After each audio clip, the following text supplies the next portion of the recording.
हमारे व्हाट्सएप पे आया अभी, हमारे दोस्त मोहम्मद अकबर साहब ये जेलम से हैं, पाकिस्तान से, उन्होंने भेजा है सवाल।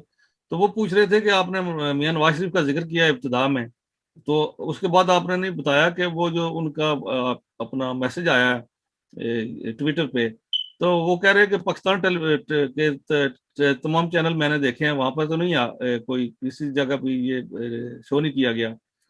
तो मैं अभी आप ही जवाब दे सकते हैं, लेकिन मैं भी कह सकता हूँ उनको कि पाकिस्तान के टेलीविजन चैनल पर तो पाबंदी है उनके बयानात पे, तो वहां पे तो नहीं आएगा, लेकिन ट्विटर पे और सोशल मीडिया पे वो बयान गर्दिश कर रहा है, जिसमें उन्होंने बड़ी सख्त जुबान इस्तेमाल की है। तो आप क्या कहते हैं इस हवाले से कि मियां नवाज शरीफ के वो कह रहे हैं कि उसके हवाले से मैं कुछ अपडेट मजीद दें? मदर चौधरी, आजकल जो है ना, वो किसके पास टाइम है कि वो 36 इंच या 50 इंच की स्क्रीन के पास सारे काम काज छोड़ के उसके सामने बैठे। आजकल तो आपका टीवी आपका मोबाइल है। हम्म। लोग जो है वो खबर देखनी होती है, फौरन अपना मोबाइल ऑन करते हैं, सोशल मीडिया ऑन करते हैं, सही। और इसके बाद जो है वो ट्विटर पे जाते हैं या फेसबुक पे चले जाते हैं, हम्म। इंस्टाग्राम पे चले जाते हैं और मैसेजेस देख लेते हैं। यहाँ पे बरतानिया के अंदर एक सर्वे हुआ है, और उस सर्वे के अंदर ये मैं आपको फैक्ट दे रहा हूँ। हम्म। लोगों से पूछा गया कि अगर आपने ताजा तरीन हालात की खबर लेनी हो तो सबसे पहले आप क्या करते हैं।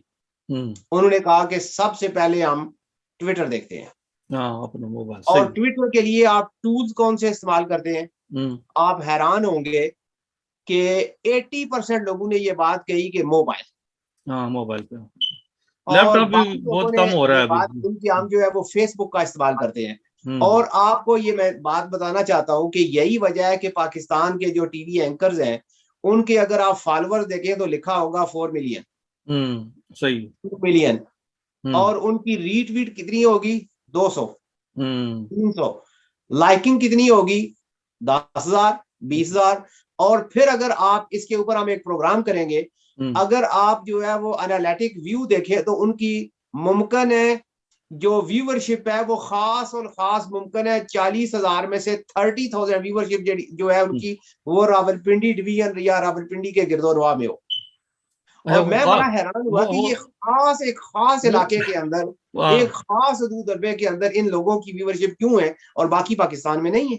हाँ, सही है। ये अच्छा। बहुत सारे अहम सवालात हैं अच्छा, जो हम आपने इंशाअल्लाह इस प्रोग्राम के जरिए आगे चल के वो जो हम है वो बताएंगे। लोगों को बताएंगे। अगर जैसे आपने जिक्र किया ना रावलपिंडी डिवीजन का, तो मैं सोचने लगा था शायद आप कह रहे हैं कि एक डिवीजन लगी हुई है उनके वो रीट्वीट करने में या आगे। ठीक है।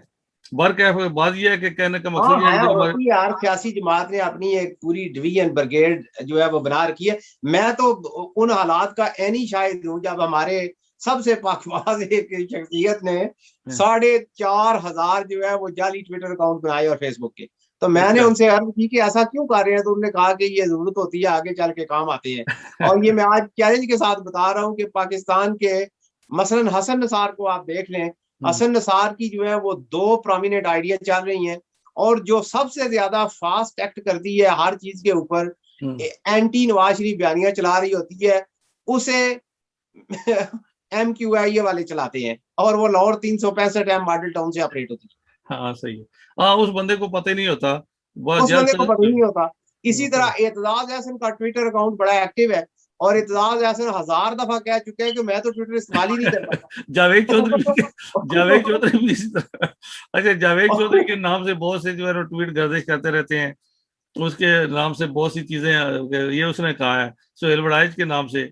तो वो कहते हैं हम कॉलम लिखते हैं, जो कुछ लिखना होता है कॉलम में, या पढ़ लिया करें। बल्कि वो ये सब फ्रॉड है। तो कहने का मकसद ये था, जो हमारे दोस्त ने पूछा कि टेलीविजन पे नवाज शरीफ की तकरीर नहीं दिखाई जा रही, तो उन पर पाबंदी है, लेकिन सोचना चाहिए पाबंदी लगाने वालों को। अगर इतने भी ज्यादा तादाद लोग जो है वो अब मोबाइल फोन का इस्तेमाल करते हैं, सोशल मीडिया का इस्तेमाल करते हैं, उन तक खबर पहुंच जाती है। तो आपको उस टेलीविजन के खास हल्के तक उसकी पाबंदी या अखबारात पर पाबंदी से आप क्या हासिल कर लेंगे? तो ये इस तरह की प्रैक्टिस जो है मेरे हिसाब से वो काम नहीं करती। तो ऐसा ना ही करें तो अच्छी बात होगी।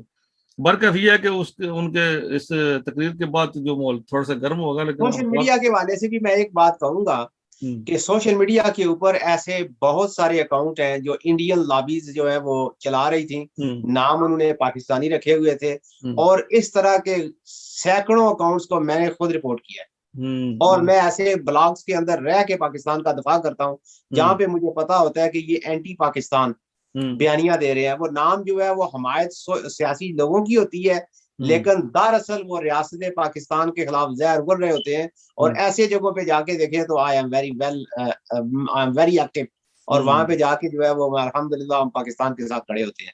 और पाकिस्तान के खिलाफ जो बोलने वाले हैं उन्हें दलील के साथ हम नॉकआउट करना, ये कोई बिल्कुल मामूली बात है। हाँ सही। हमारे एक और दोस्त है, वो सवाल भेजा उन्होंने व्हाट्सएप पे, तो वो यही कह रहे थे कि आपने रोक दिया शायद जंजूआ साहब से, वो जो सेनेट के हवाले से बात हो रही थी कि पीपल्स पार्टी का क्या किरदार होगा सेनेट के इलेक्शन में, या आसिफ जरदारी साहब किस हवाले से सोच रहे हैं। तो मेरे वो क्योंकि एक सवाल आ गया था तो हाँ मौजूद उस तरफ मबजूल होगी। तो आप क्या कह रहे थे कि पीपल्स पार्टी मुस्तकबिल में कहाँ खड़ी नजर आती है आपको?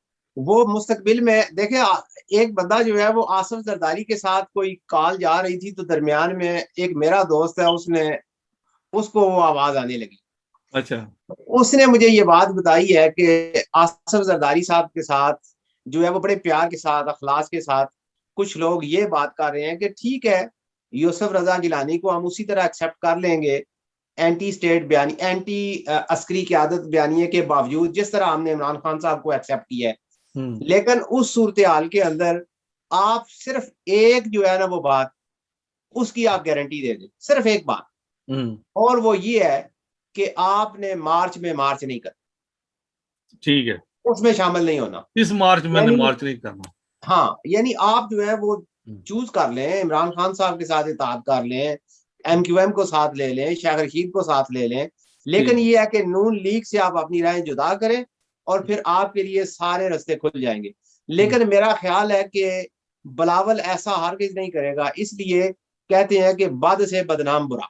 क्योंकि तहरीक इंसाफ जो है वो इतनी बदनाम हो चुकी है अवाम के अंदर, महंगाई और लाकानूनियत, अकरबा परवरी, और जो पाकिस्तान के मखदूश तर हालात है, इन हालात के अंदर ये इतनी पिट चुकी है कि अब जो भी इनके साथ जाएगा वो अपनी सीट गंवाएगा।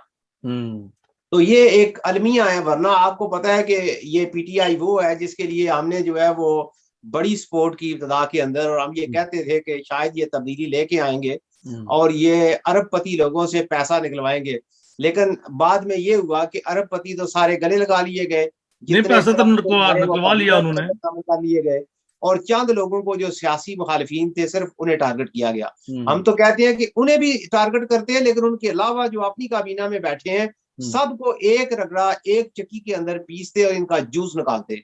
लेकिन यहाँ पे जो है वो सारा कुछ उल्ट हुआ है। लेकिन आपके नाज़रीन को आज ये बात बहुत अहम जो है वो याद रहनी चाहिए, आज का वो दिन और वक्त नोट कर ले कि मैं आइंदा आने वाले दिनों में शेख रशीद और इमरान खान वजीर आजम के दरमियान गुमसान की जंग देख रहा हूँ।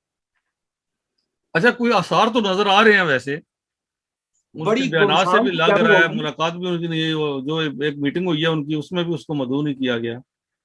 तो अभी जब देखें, जो ही इमरान खान साहब के इक्तदार का सूरज गुरूब होगा, फिर देखें जो उनके परखे उड़ाने हैं शेख रशीद ने, अल्लाह माफ, वो बहुत बहुत बुरा है शेख, इस लिहाज से वो किसी को नहीं छोड़ता। ये कहानी उसी तरह तो नहीं दोहराई जा रही, या वो वैसे स्क्रिप्ट तो नहीं है जैसे नवाज शरीफ का वजीर दाखिला भी कोई डबल गेम खेल रहा था, वो भी पिंडी बॉय है, बॉय था। डबल गेम कारी वजीर दाखिला सकता है। हाँ, तो आज वजीर दाखिला साहब ये हैं, उनके पास तो वो रिपोर्ट ही नहीं होती। वो रिपोर्ट जो इमरान खान साहब कहते हैं कि आप जाएं इलेक्शन कमीशन वाले एजेंसी से ब्रीफिंग लें, तो वो जो एजेंसी की ब्रीफिंग है वो देख कर ही शेख रशीद ने बताया था ना कि वो जो 16 अफराद बिके हैं वो रेलू कटे, और वो जो करप्ट बंदे हैं उन्होंने कहा जितना मैं जानता हूँ इतना इमरान खान साहब भी जानते हैं। ये अलग बात है कि इमरान खान साहब उनका नाम जो है वो रख रखाव की वजह से या अपनी मजबूरियों की वजह से या और अपनी जाहिर है उनकी जो आदत है वो किसी का दिल नहीं दुखाते, किसी के खिलाफ नहीं बोलते, तो इस वजह से शायद जो है वो उन्होंने उनके नाम की उनकी पर्दादारी रख ली है। वरना उन्हें पता है कि वो कौन सारे लोग थे। और ये शेख रशीद तो जाहिर है इसको उल्टे मानू में लेते हैं, वो कहते हैं कि अगर वो उनका नाम ले लेते तो फिर एतमाद का वोट ना मिलता। लेकिन जाहिर है हम तो इस तरह नहीं सोचते, हम तो कहते हैं कि नहीं, इमरान खान साहब का बड़ा फंड है। और वैसे भी खान साहब जो है वो बगैर सोचे समझे बात नहीं करते, जब तक उनके हाथ में सबूत ना हो वो तभी बात नहीं करते। और बेजा इल्जाम तराशी भी करना भी उनका शेवा नहीं है। तो शेख रशीद जो है थोड़ा सा मुंह फट है, वो बड़बोला है, एकदम बात कर देता है। तो इख्तलाफात नजर तो आ रहे हैं, जैसे आप भी बता रहे हैं कि ये थोड़े चंद दिन कोई मसला रह गया कि उसके बाद शायद ये खुल खुला के सामने आ जाए। लेकिन शेख रशीद का मैं चूंकि इसलिए मदाह नहीं हूँ, और इमरान खान साहब का मैं अब भी फैन हूँ, हम्म कि आप देखें कि जब से इमरान खान साहब ने इक्तदार संभाला है, हम्म आज तक उन्होंने एक भी बात हमारी एजेंसीज के खिलाफ नहीं की। वो हमेशा हम्म तारीफ करते हैं उनकी। ठीक है। और शेख रशीद जो है वो उनकी टांगे खींच रहे हैं। हम्म एक सीट है उनके पास और सही। फिर भी वो उनकी टांगे खींच रहे हैं। और हम्म ये मुनासिब नहीं है, क्योंकि जिस बंदे के साथ आप चल रहे हो, हम्म सनसियर और अखलास के साथ उनके साथ चलना चाहिए। हाँ सही। लेकिन ये जो मौजूदा हालात हैं, जाहिर है मुमकिन है कोई इक़्तिदार मिलने से पहले कोई ऐसी बात शेख रशीद के दिल में उसने रखी हो जिसका वो बदला ले रहा है। लेकिन ये है कि फिर भी हमें बदगुमानियों से और इस तरह का जो हसद है उससे बचना चाहिए। अब वैसे हमारी मैं, दुआ है कि आप पाकिस्तान गालबन गालबन आप जो ये बात कर रहे हैं, आपके मद्देनजर यही वो माजी का वो किस्सा होगा कि जब पीपल्स पार्टी की हुकूमत में, गालबन ये 93-4 की बात है, तो शेर रशीद साहब पे एक मुकदमा बन गया था कलाशनकोफ का। हम्म, कालवेली से वो कलाशनकोफ बरामद हुई और ये जेल में चले गए। MNA तो थे, तो उनके प्रोडक्शन ऑर्डर की रिक्वेस्ट की गई कि इनके प्रोडक्शन ऑर्डर जारी किए जाएं। तो पीपल्स पार्टी के जो कुछ जाले थे, जिस तरह आजकल मतवाले हैं PTI के कुछ लोग, वो कहते हैं कि इनके प्रोडक्शन ऑर्डर नहीं जारी होने चाहिए। तो वो प्रोडक्शन ऑर्डर नहीं जारी किए जा रहे थे, तो स्पीकर उस वक्त सैयद यूसुफ रजा गिलानी थे। तो वो डट गया अपनी हुकूमत के खिलाफ। उन्होंने कहा कि ये MNA का राइट बनता है, ये उसका हक है और ये उसको आइन देता है, आप उसको रोक नहीं सकते। हुकूमत से नाराजगी मोल लेकर वो, बल्कि ये भी कहा गया कि काफी दिन वो हुकूमत से नाराज रहे स्पीकर उस वक्त सैयद यूसुफ रजा गिलानी साहब। और फिर उन्होंने अपनी बात मनवाई और शेख रशीद को बुलाया। तो क्या उसका एहसान का बदला चुकाने की खातिर शेख रशीद साहब का वोट जो है वो वही अपना यूसुफ रजा गिलानी साहब के हक में जा सकता है, वो क्या होगा गालबन। तो जो बाकी असर सुख रह गया, कल जो सेनेट के इलेक्शन होने हैं। एक बात कही थी हम्म कि शेख जो है वो, उसने कही थी कि शेख जो है ना वो ना तो किसी की दुश्मनी भूलता है और ना वो किसी की दोस्ती भूलता है। ये तो ऑन द हाँ, रिकॉर्ड है। लेकिन आपके इस प्रोग्राम के हवाले से एक पैगाम मैं आपको देना चाहता हूँ, वो आपके नाज़रीन को देना चाहता हूँ, वो ये कि जहां जहां तक ये मेरी आवाज जा रही है, आपकी आवाज जा रही है, मैं हर एक को एक दावत फिक्र देना चाहता हूँ। और वो दावत फिक्र ये है कि हमारे यहाँ बाज ताकतें किसी के हक में या किसी के खिलाफ परसेप्शन डेवलप करती हैं, और ये लाजम नहीं होता कि वो परसेप्शन दुरुस्त हो। और उस परसेप्शन को दुरुस्त साबित करने के लिए मीडिया का इस्तेमाल किया जाता है। मीडिया में ऐसे लोग बैठे होते हैं कि जो ऑफिस के अंदर बैठे हुए इस तरह की हेडलाइन और स्टोरी की इस तरह से बीट देते हैं कि अवाम की और सादा लोगों की तवज्जो असल चीज से हट जाती है। हाँ सही। जैसे गुज़िश्ता रोज रेलवे का एक हादसा हुआ है, तो उसकी खबर यूं बनाई गई, सारे टीवी चैनल ने यह खबर दी कि इस हादसे में इंजन का ब्रेक क्लिपर गिरा है। अच्छा। फिर टेक्निकल टीम आई है, उन्होंने वो ब्रेक क्लिपर काट के निकाल दिया है।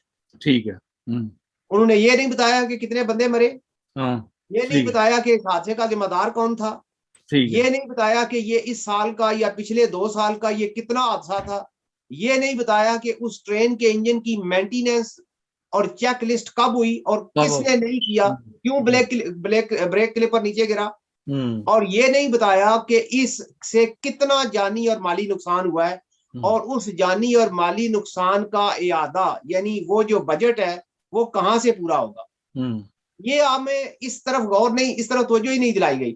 बस सारा दिन यही चलता रहा कि वो ब्रेक क्लिपर गिरा है और क्लिपर काट के निकाल दिया गया। सही है। इसी तरह हमारे यहाँ एक वक्त था कि हमें ये बयानियां पढ़ाया जाता था कि पीपल्स पार्टी गद्दार है, और ये मुल्क दुश्मन है, सही।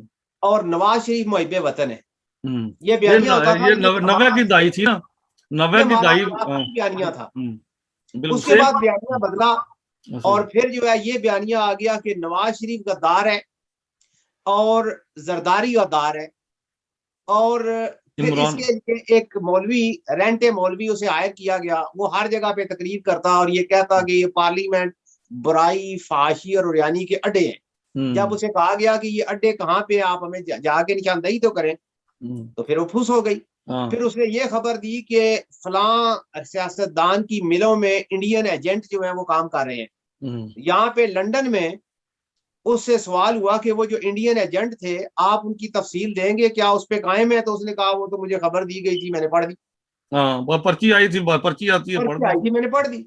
तो मैं ये कहना चाहता हूँ कि हमारे यहाँ जो परसेप्शन होती है ये हमेशा गलत होती है।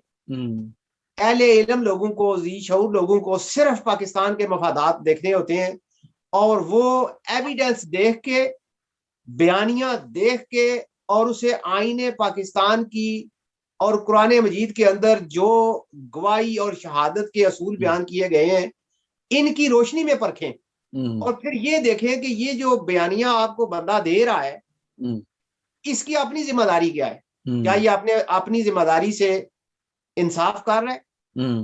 और अगर वो अपना काम नहीं करता, मिसाल के तौर पे वो वजीर रेलवे है और हर रोज उसकी प्रेस कॉन्फ्रेंस इस पे होती है कि फलां खा गया, फलां ये कर गया, वो अपनी अपने अपनी वजारत महकमे में तो शायद सब काम हो ही नहीं रहा ना। हर बंदा जो अपनी वजारत में दिलचस्पी नहीं रखता, दूसरे की वजारत में उसकी दिलचस्पी होती है।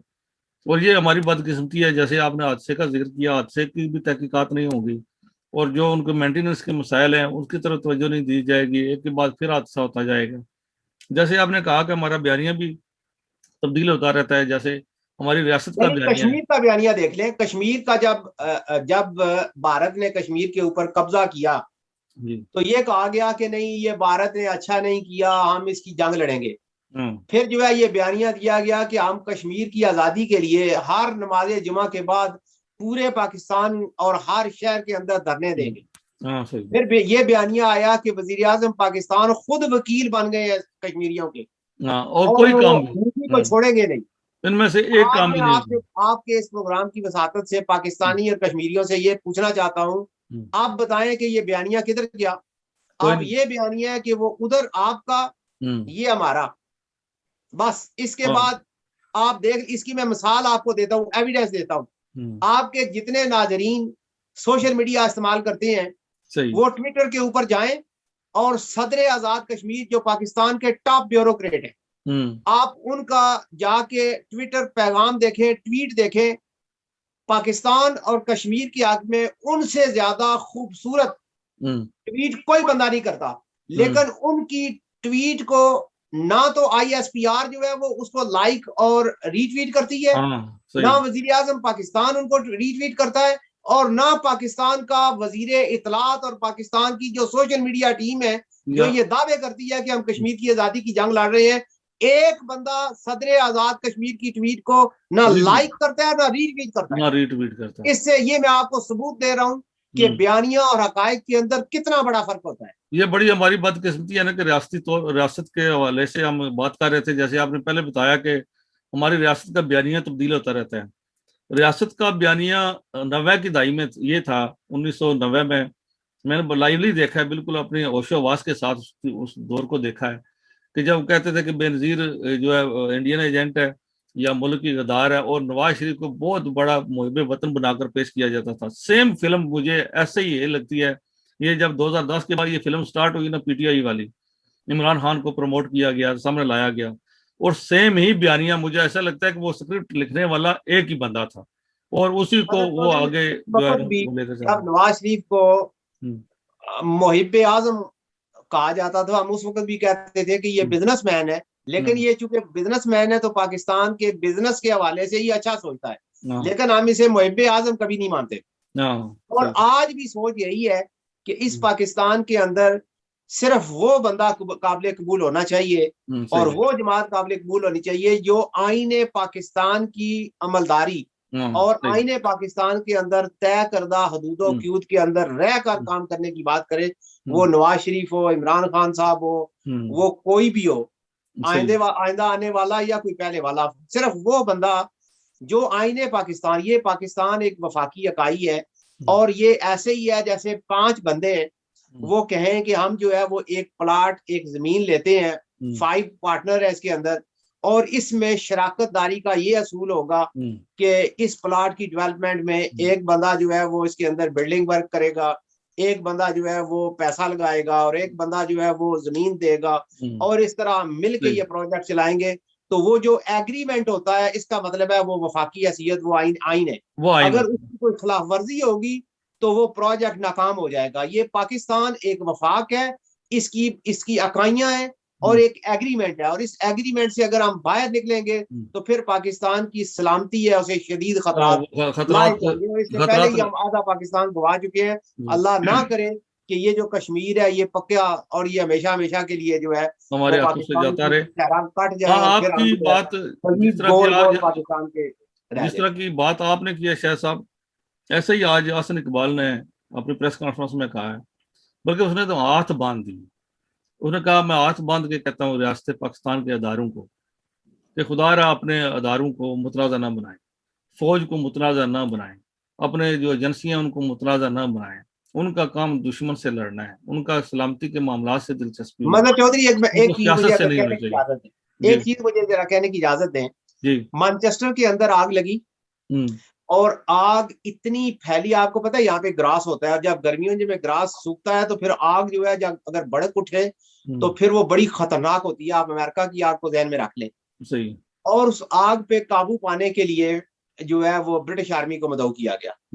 आर्मी जो है वो सुबह 7-8 बजे आई, वो पूरा दिन आग बुझाती रही, और अगले दिन उन्होंने आग जब बुझा के खत्म हो गई तो मैं ये देख रहा था कि सुबह की तमाम हेडलाइन लगी होंगी, और आर्मी चीफ जो है वो विम्सलो रोड पे देखे गए। Army chief, British army chief. मैं ये सोच रहा था कि मीडिया उनके पीछे जाएगा, सलाम पेश करेगा और बड़ी हेडलाइन लगेगी कि आर्मी चीफ जो है वो लंदन से रवाना हुए हैं, मैनचेस्टर पहुंच गए हैं, और आप मैनचेस्टर से आग बुझने का सारा मंजर अपनी आंखों से देख के वापस ग्लासगो जा रहे हैं। लेकिन मैं हैरान हुआ कि पूरे ब्रिटिश मीडिया के अंदर एक भी खबर नहीं लगी। किसी ने शुक्रिया अदा नहीं किया। वो ये कहते थे कि ये तो उनकी जिम्मेदारी है। शुक्रिया किस बात का? वो तनख्वाह लेते हैं। मुहज़्ज़ब अक़वाम ऐसे ही करती है ना कि एक बंदे जिसकी जिम्मेदारी है वो अपनी जिम्मेदारी पूरी कर रहा है, उसको वो इसी काम के लिए उनको रखा गया, लेकिन हम तो अपने सर पर बिठा लेते हैं ना और कहते हैं कि बस ये आसान कर रहे हैं। अगर दफा का काम कर रहे हैं तो कोई आसान कर रहा है, अगर कोई वापडा में काम कर रहा है तो वापडा वाले भी आसानी कर रहे होंगे। फिर वापडा वाले भी कर रहे हैं। मैं तो आपको पता है कि असूलन ही मैं तो बाय बर्थ प्रो आर्मी हूँ, इसलिए कि हमारी तो जो है वो नस्लें सारी आर्मी के अंदर हैं। सही। लेकिन इसके बावजूद जो हकायक होते हैं इंसान को सिर्फ वही बयान करने चाहिए, और जो असूली मौकफ होता है वो बयान करना चाहिए। अब ये नहीं है कि जिस बंदे की जो है वो जिसके साथ लगन है या जो चीज है वो कहे कि जो मैं कर रहा हूँ वो सब असल है, उसके अलावा सब जो है वो जालसाजी है। इस तरह नहीं है। पाक आर्मी अस्करी अदारे बहुत मुकद्दस, चूंकि उनके बका वाबस्ता है। लेकिन पाकिस्तान का जो फलाई है, पाकिस्तान ने अगर रोशन ख्याल होके और पाकिस्तानी अवाम ने अगर मजबूत पाकिस्तान बनाना है तो फिर इसकी जिम्मेदारी जो है वो सिविलियन की आदत के ऊपर होती है, और सिविलियन की आदत जो है उसे चाहिए कि वो बिला खौफ खतर आइन की हदूदों क़यूद के अंदर जो है वो अपनी जिम्मेदारियों को अदा करे। ठीक है। Thank you very much Shah जिंदुआ साहब, आपसे बड़ी सैर असल गुफ्तगू हुई। काफी लोगों ने सवाल किए और हमने सवाल दिए। मैं जितने हमारे नाजरीन और सामीन हैं, मैं उनसे सिर्फ एक गुजारिश करता हूँ कि वो जब किसी प्रोग्राम को देखें तो उसके कंटेंट को देखें, कि अगर आपको वो जो आपने आधा घंटा 20 मिनट किसी को दिए हैं तो उससे आपको क्या सीखने को मिला। सही सही। अगर वो प्रोपेगेंडा था और अगर हमारा प्रोग्राम भी आपको प्रोपेगेंडे के लगता है कि ये प्रोपेगेंडा है तो फिर ना देखें। सही बात है। नहीं, इंशाल्लाह हम कोशिश करेंगे, हमारी बातों के अंदर दर्द है। सही, गैर जानबदार होकर हम दर्द है और हम सिर्फ पाकिस्तान का भला चाहते हैं। हमें किसी सियासी किरदार से गरज है ना किसी की मुखालफत है। हम सिर्फ ये चाहते हैं कि पाकिस्तान तरक्की की राहों पे गामजन हो। तो फिर आप इस प्रोग्राम को, इस पैगाम को जो है वो आगे फैलाएं, इसको देखें, लाइक करें JLM TV को। और इसका जो बेल बटन है वो बजा दें ताकि हाँ, हमारी वो अगली आने फेसबुक वाली का वीडियो जो है। पेज हमारा लाइक करें, उसका जो है ना बेल आइकन भी दबा दें, उससे नोटिफिकेशन आपको फौरी तौर पे मिल जाया करेगा जब भी हम ऑनलाइन होंगे। और इसी तरह हमारा यूट्यूब का चैनल है, वो भी आप सब्सक्राइब करें और कमेंट्स भी करें, लाइक करें, शेयर भी किया करें। तो इसके साथ हम इजाजत चाहते हैं। अल्लाह हाफिज।